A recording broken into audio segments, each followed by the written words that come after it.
All right, you guys, and welcome to our new unit on cells. So you guys just finished up biochemistry. We're going to move into cell structure and function. Much of this information that we're going to cover in this unit, you guys have already learned at some point, most likely in middle school. We're going to learn about cell theory and where just the idea of cells came from and who contributed to the cell theory. We will talk about the different types of cells. We will then get into the organelles and structures that make up cells. That will be Monday and Tuesday. Then we move into cell transport like osmosis and diffusion.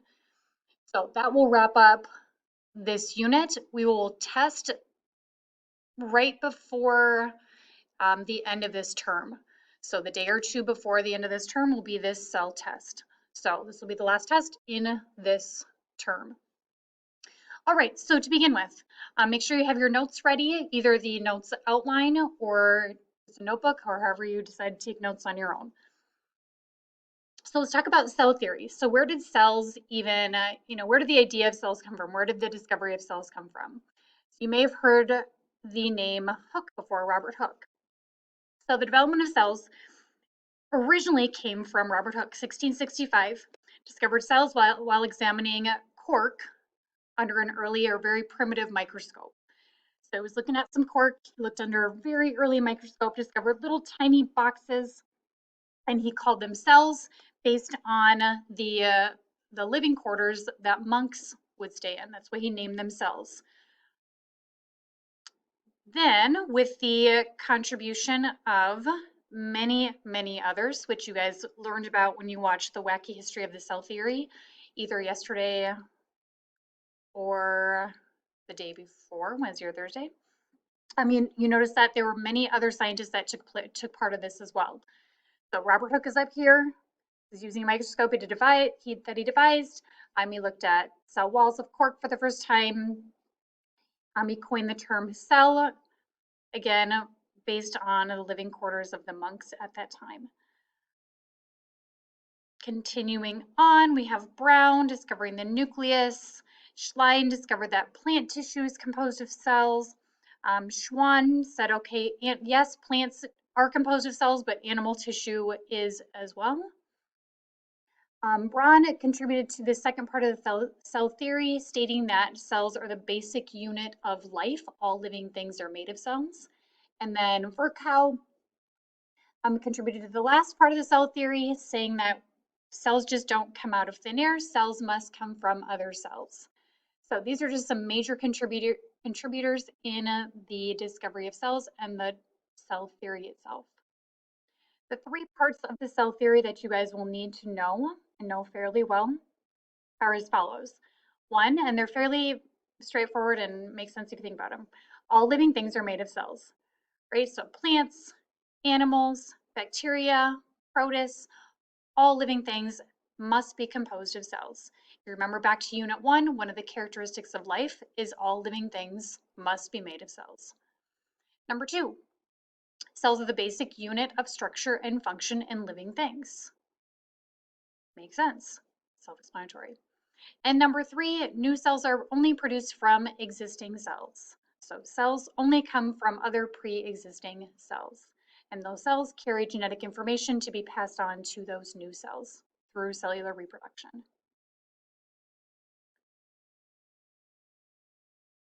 I'll give you just a minute to write those out.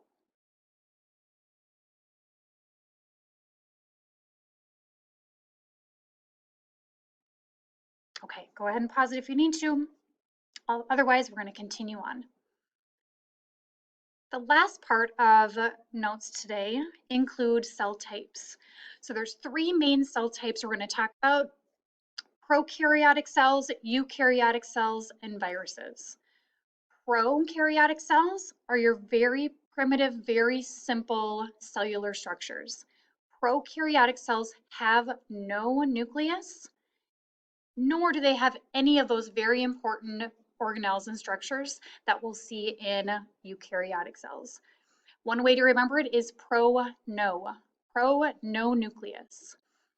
You'll see down here bacterial cell, That is it. The most common example of a prokaryotic cell is a bacteria. And you'll notice there is DNA inside this nucleus. There's some, or I'm sorry, this cell. There's some cytoplasm, but that's about it. Not a whole lot else makes up a prokaryotic cell.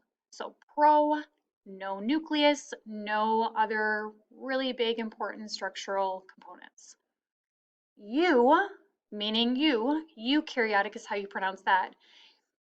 Eukaryotic cells are your more complex cells. These guys actually have a nucleus. You, being you as a person, your cells have a nucleus. All plants, all animals, oh, that must have got cut off a little bit. See if I can widen that. There we go. All plants, all animal cells are eukaryotic cells. They have a true nucleus and they're comprised of all of these other important organelles, which we'll get into next week. So pro, no nucleus, very simple. All of your bacterial cells fall into that category. Eukaryotic, much more complex. They have a nucleus along with all of these other organelles. Our last type, we don't spend a whole lot of time on these. However, it seems like in our current time, we're spending a lot of time thinking about a virus.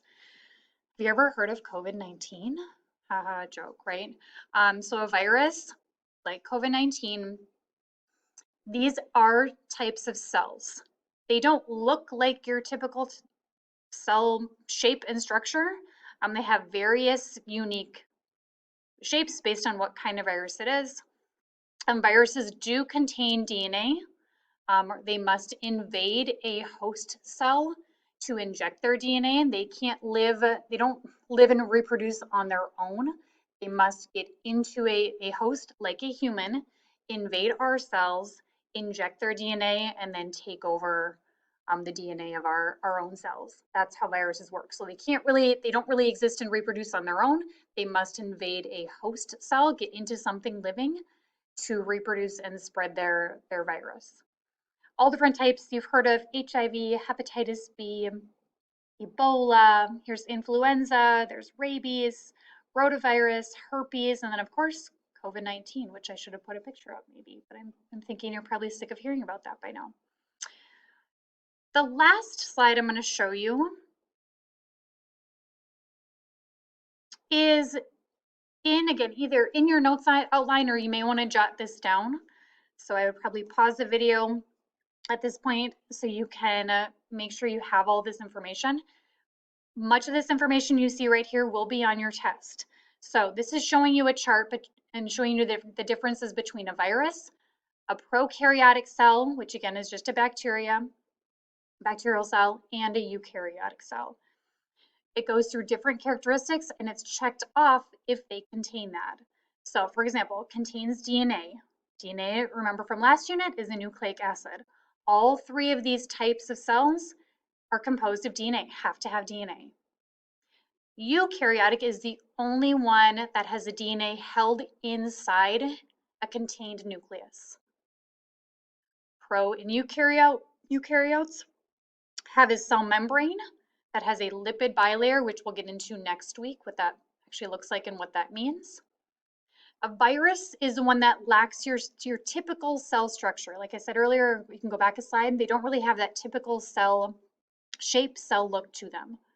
They have various types and different shapes to them. Has membrane-bound organelles, so all those important structures, the Golgi apparatus, the mitochondria that you're all in love with, the vacuoles and lysosomes, all those important pieces are only found in eukaryotic cell, most complex. Multicellular is a eukaryotic cell. Unicellular, meaning is only made of one cell. That's your prokaryotic. Bacterial cells are one-celled organisms. They are literally made of one cell, unicellular. And then the last, I shouldn't say last two, couple of last two. Largest in size, again, is you're more complex. You have to have room for all the nucleus, the DNA, all those important structures. The smallest is the virus. And then just the example that all of them are bacteria is your prokaryotic. So a lot of information here. Review that, make sure you understand that.